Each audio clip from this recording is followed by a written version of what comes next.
Oi, eu sou o Tsuki, bem-vindos a mais um vídeo, gurizada. Mais um videozinho aqui de Shumatsu, como de praxe, mas um videozinho de spoiler dessa vez, que fazia muito e muito tempo que eu não trazia. Eu não tava trazendo vídeo de spoiler porque agora tá saindo só spoiler em texto, e eu não gosto muito de fazer vídeo de spoiler em texto, mas hoje eu vou fazer porque eu acabei não postando muito esse mês, não postando quase nada, pra falar a verdade. E bom, vamos dizer que o YouTube é meio brutal, então tem que começar a postar mais, com uma frequência maior, né? Hoje vão ser os spoilers do capítulo 115 de Shumatsu no Valkyrie, que se eu não me engano saíram dia 19 junto com os spoilers do Apocalipse dos Deuses também. Aparentemente esse capítulo vai ter quase 40 páginas, umas 35, 36 por aí, e o conteúdo dele vai ser aparentemente também algum tipo de flashback ou alguma historiazinha envolvendo o Sakata Kintoki, e claro, obviamente, a reviravolta dele na luta, com ele tendo a vantagem finalmente contra o Odin, porque tava difícil o meu mano só sendo castigado pelo velho. Mas é isso, eu não vou enrolar muito aqui nesse início, não esquece, me segue lá no Instagram, porque é muito importante, até pra gente ter uma conversa mais próxima e vocês saberem tudo que acontece aqui no canal de primeira mão. Não esqueçam também, claro, de curtir esse vídeo e se inscreverem aqui no canal, porque isso é bastante importante. E claro, obviamente, não esqueçam de compartilhar esse vídeo para que ele alcance cada vez mais e mais pessoas e torne essa obra cada vez mais e mais popular também. E como eu sei que você é brabo e já fez tudo isso, vamos embora pro vídeo. E claro, como você já deve imaginar, isso vai ser uma leitura de spoilers em texto, então não vai ser uma narração tão imersiva ou uma leitura tão dinâmica, do mesmo jeito que eu faço quando eu narro o capítulo pra vocês, ou narrava as imagens dos spoilers quando saía. Mas fica até o final do vídeo que vai valer a pena, porque o bagulho tá muito interessante. O capítulo vai se chamar aparentemente Os 18 Hinos Amaldiçoados, que tá fazendo referência às magias da lança do Odin, aquelas magias que ele tava usando pra acertar o Sakata Kintoki e tudo mais. Provável que também seja a magia que faz com que a lança dele nunca erre seu alvo, e talvez tenha outras magias desse tipo que fazem a lança, sei lá, passar por qualquer defesa, ou ser mais forte do que o normal e tal.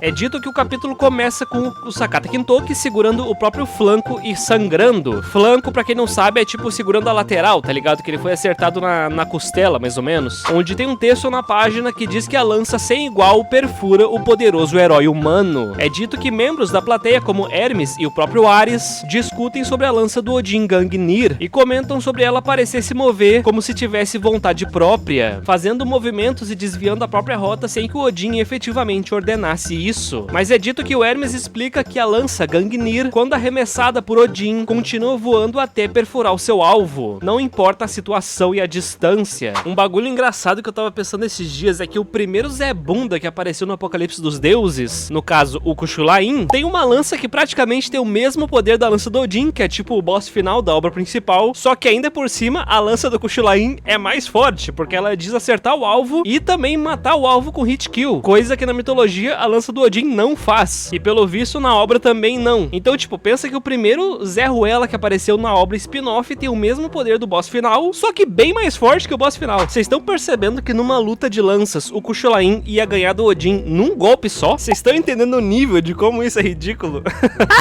Mas enfim, continuando. É dito que em seguida a gente vê o Zeus e a Brunilda conversando sobre como essa não é a única coisa aterradora nessa luta, e mostra que o Odin continua murmurando sem parar seus cânticos, dizendo que elas são a principal habilidade e aspecto mais assustador do poder do Odin. A cena mostra os dois pássaros do Odin que interrompem a conversa, anunciando isso como as 18 canções amaldiçoadas do Lord Odin. E é dito que na página seguinte a gente tem mais detalhes sobre essa habilidade do Odin, onde aparentemente a obra cita um livro chamado Havamal, que eu não faço ideia que livro é esse, onde ele registra as palavras de Odin, que consistem em 164 versos, dizendo que alguns desses cânticos podem até curar ferimentos, enquanto outros cânticos podem trazer até a destruição do mundo. Cara, mais um deus nórdico que vai ter uma citação que destrói o mundo e não vai quebrar nem a arena. Mais um, não. O Thor de novo, não. De novo o Thor, não. Eles dizem que foram também esses cânticos que tornaram Gungnir uma lança infalível, algo que se diz ter sido alcançado por meio dessas canções amaldiçoadas. Aparentemente a lança em si não é forte, mas as canções do Odin, as magias do Odin fazem a lança ficar forte, entendi. E Odin agora começa o seu próximo cântico, um cântico chamado Aron Gaudir, que aparentemente não tem significado nenhum. O ataque ergue o Kintoki no ar e lança para longe, que logo em seguida a gente vê os pássaros gritando que existem 18 tipos diferentes de canções amaldiçoadas. Acho que isso não precisava ser dito porque tá literalmente no nome do capítulo. E vemos que a Valkyria comenta que o Odin não vai nem deixar o Kintoki se aproximar dele. Afinal, aparentemente o Sakata Kintoki é um guerreiro de corpo a corpo e o Odin não, é um guerreiro mágico. E é dito que o Odin está simplesmente esmagando um humano apenas com o poder divino. É dito que aparentemente a Valkyria do Kintoki perde a esperança de novo nele e diz que derrotar o Odin é simplesmente impossível, que pra ela já era o esperado. Só que no entanto, o Musashi lá na plateia se recusa a acreditar que a luta terminou, dizendo que o Kintoki não é um guerreiro fraco. Após esse comentário do Musashi, o Sasaki, que tá do lado dele, sempre acompanhando seu amigão Musashi, observa que o Sakata Kintoki possui um tempo de reação incrível, e ninguém melhor do que o Sasaki Kojiro pra medir se realmente a reação dele é incrível, né? Afinal, o cara é o rei do desvias. É dito que ele viu a lança vindo e torceu o corpo pra evitar um golpe fatal. Caso contrário, o Sakata Kintoki teria sido partido ao meio de forma limpa. Apesar de ainda ter levado o golpe do Odin, o Kintoki tá sendo descrito como um artista marcial que alcançou o reino dos deuses e ainda permaneceu vivo. Cara, muito interessante isso aí, viu? O cara conseguiu desviar de uma lança que tava vindo por trás dele sem ele sequer perceber. Foi tipo puro instinto bruto ali, tá ligado? E eu não sei muito o que ele quis dizer com alcançou o reino dos deuses e ainda permanece vivo. Eu não sei se ele tá dizendo alguma coisa parecida com a parada lá da espada invisível do Susanoo, que basicamente qualquer humano que executa aquilo morre porque alcançou o estado divino, e que o Sakata alcançou um bagulho parecido, mas ficou vivo, ou se ela tá querendo dizer que o Sakata não morreu, ele está no reino divino porque foi trazido pra cá por ter alcançado um nível divino de artista marcial, algo semelhante ao Buda, que despertou os olhos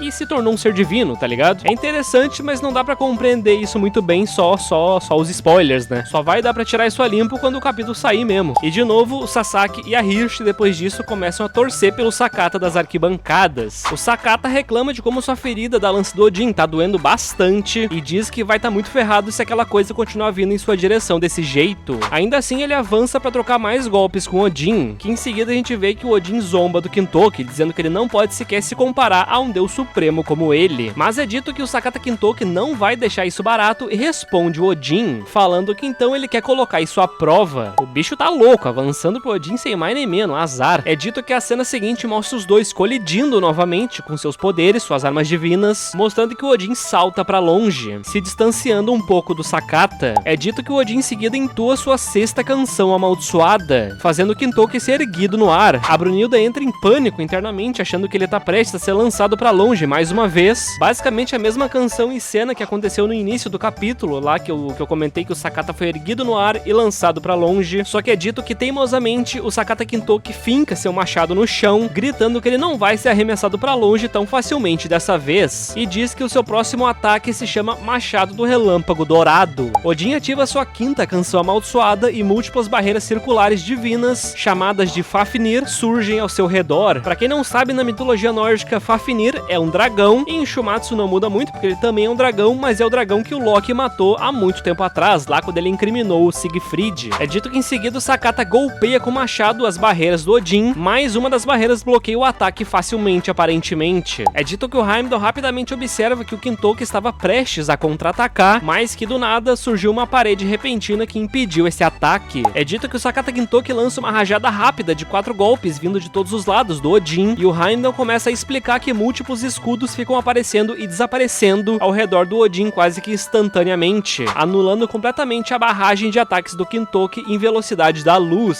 Sim, é dito que ele consegue atacar literalmente na velocidade da luz, e isso é um feito foda, tá? Já tá, porra, entre os topos dos humanos mais fortes aí, tá?